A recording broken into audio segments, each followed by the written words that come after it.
Welcome back to the second hour of today's show, and joining us now from the great Pacific Northwest, the land of the Seattle Seahawks, is our hard money guy, David Morgan. David, are you fired up about Sunday's game? Pretty excited. We're chomping at the bit, so they can't get here fast enough. Well, you know, the only problem with the Super Bowl is then we're all done until late August. Yeah, well, I hate to say it because I am, not a big TV watcher, but football is something I really do enjoy. And I do have a little bit of withdrawal after the Super Bowl, I have to admit. Usually a couple Sundays it takes me to get over tuning in on a football game, but it subsides and away I go. And from that time till football starts again, I'm really not much in front of the TV. I understand. I mean, baseball, I always preferred to play baseball, always preferred to watch football. And, I mean, I do enjoy March Madness. That's a fun little 2-week stretch there. But then after that, I'm done until football season starts back up. Yeah, that's very similar to me. So is the community all excited? Yeah, it's, we're on the eastern side of the state, so, But it's Washington State. There's a lot of football fanatics over on the side of the state. There's a lot of the stores have got Seahawks hats and shirts and sweatshirts and jackets and all that kind of stuff. So stuff that you don't normally see in the stores are like all over the place right now for people to go ahead and purchase and get their colors on before the game. Well, it's a wonderful distraction from the destruction of the currency. And I noticed that Christine Lagarde was the most recent central planner that's warning us about the devil known as deflation. I just scratch my head when I hear that. Well, the problem with the situation at hand is, multifaceted. And the true picture really is that there is somewhat of a deflationary scare going on because it's not a function of how much money's been printed, which we know is can't be counted. What we do know is that the turnover, the velocity of money is very, very low. So all this money has been going directly into the banking system and held in their vaults, which is a metaphor for holding it in a computer memory. And they have not loaned it out into the general circulation, because when you get it out in the general circulation, you have the multiplier effect due to fractional reserve banking. And so really this inflation has been sort of pent up, you might say. Not to say that the truth isn't much higher inflation. I mean, if you use John Williams' shadow stats and look at the real inflation rate, you're looking at probably around 9%. So certainly there's a lot more inflation in the system than is reported officially. Nonetheless, there is a lot of contraction as far as the everyday populace is concerned because the unemployment is so high, and people that have jobs are worried that they might get cut back or laid off or whatever. I mean, the retail market's suffering hugely. You've got J.C. dropping off 33 stores. Sears is shutting down their stalwart store in Chicago, and all of this recovery is like, show me, I don't see it, because there really isn't that much recovery going on, especially in the retail sector. Well, one thing I have noticed is that by and large, the American public recognizes that we're still in recession. 79% think we're still in recession. And I think back in 07, late 07, August of 07, when we had a lot of people starting to feel like the economy was weakening, and yet the pundits and the professionals kept telling us, what are you worried about? Things are great. And then obviously the public was correct.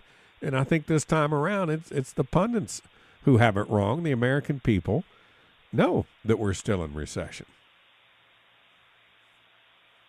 Yeah, I agree. I think the general public is a lot smarter than, the politicians give them credit for. Certainly, the common sense factor is probably greater, again, than most imagine. You don't have to look too hard to see, what's really going on. And people aren't spending money. I mean, they're basically paying down their debt if they can or holding on to what they have. And let's face it, there's a pervasive fear throughout the I'd say throughout the global populace, really. I mean, these governments are becoming more onerous.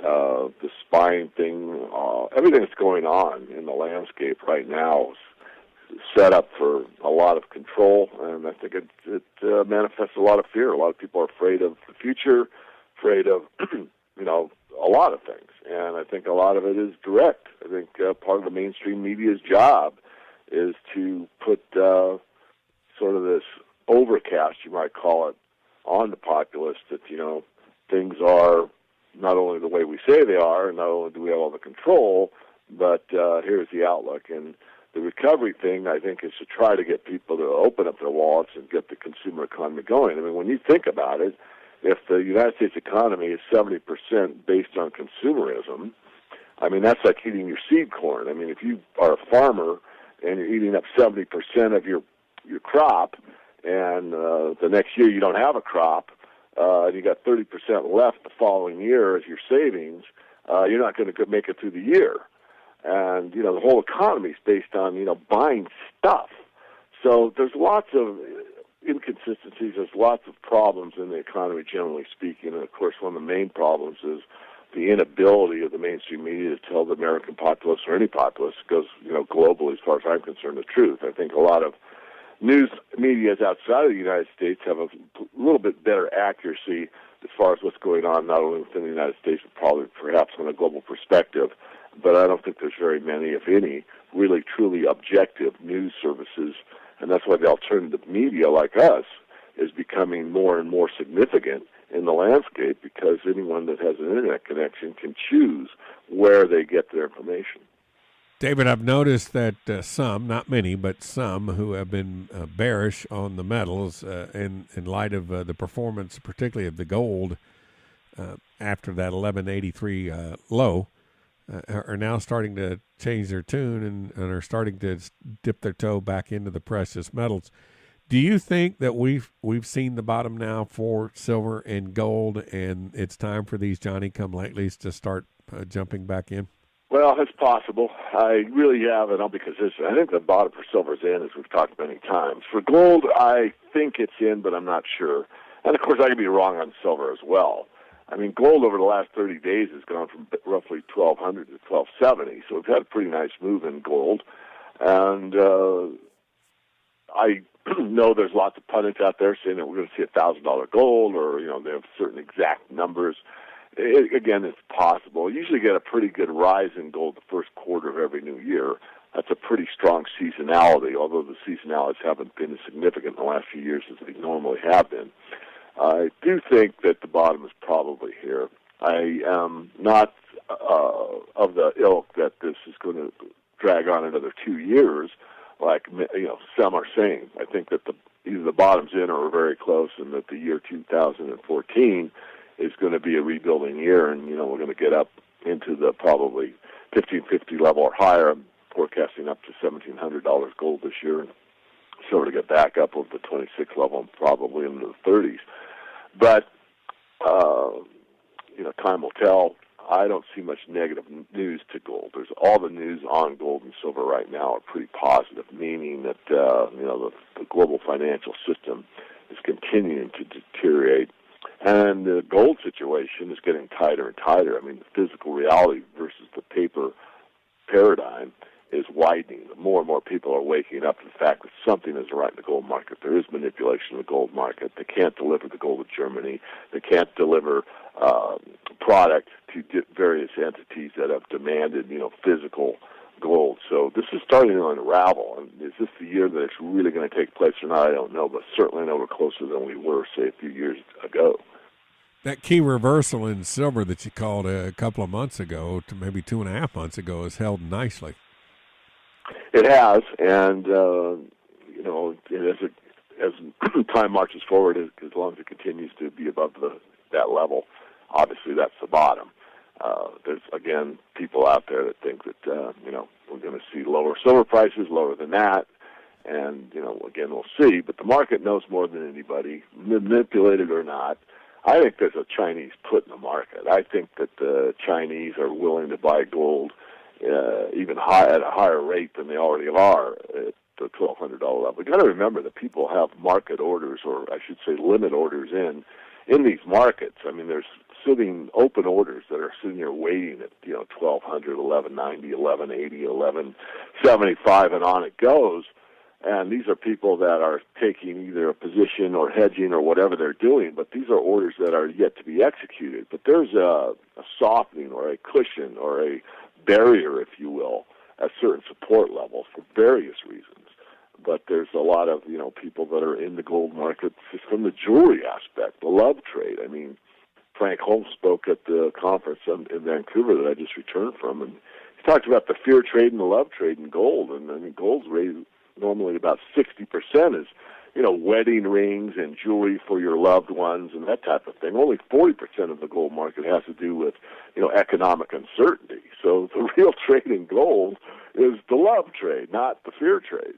And that continues no matter what, practically. I mean, people, you know, get married, people have loved ones, people buy jewelry for their, you know, various family members or friends or whatever. So there's a lot to the gold market that doesn't really get talked about. That's sort of an underlying demand, if you will. We are speaking with David Morgan. I almost called you doctor again. The Morgan Report, MorganReport.com. David, it's always a pleasure. Good luck to your Seahawks. Thank you. Silver123.net is a silver saver program designed to be as simple as possible. For as little as $50 per month, you can set up and create an automatic cost average buying program that will get silver or gold sent to your door on a monthly basis. The first step to creating an account is easy. You will supply some basic information. Next, you will add a bank account from which you will schedule your purchases. Scheduling purchases makes saving easy. Silver Saver is customizable and allows you to control the amount and the date of purchase. Once you are signed up, you are then given your affiliate code. Now you can save in precious metals and also market this program. You can use email, web pages, and multiple forms of social media to share the Silver Saver program. Silver Saver will reward you generously with physical silver or gold whenever someone you refer becomes a saver. Silver Saver not only provides you with a share code, but also allows you to place your own banner ad on a website of your own. Silver Saver is one of the best ways to start saving and accumulating gold or silver, especially at these levels. Visit silver123.net and start saving today.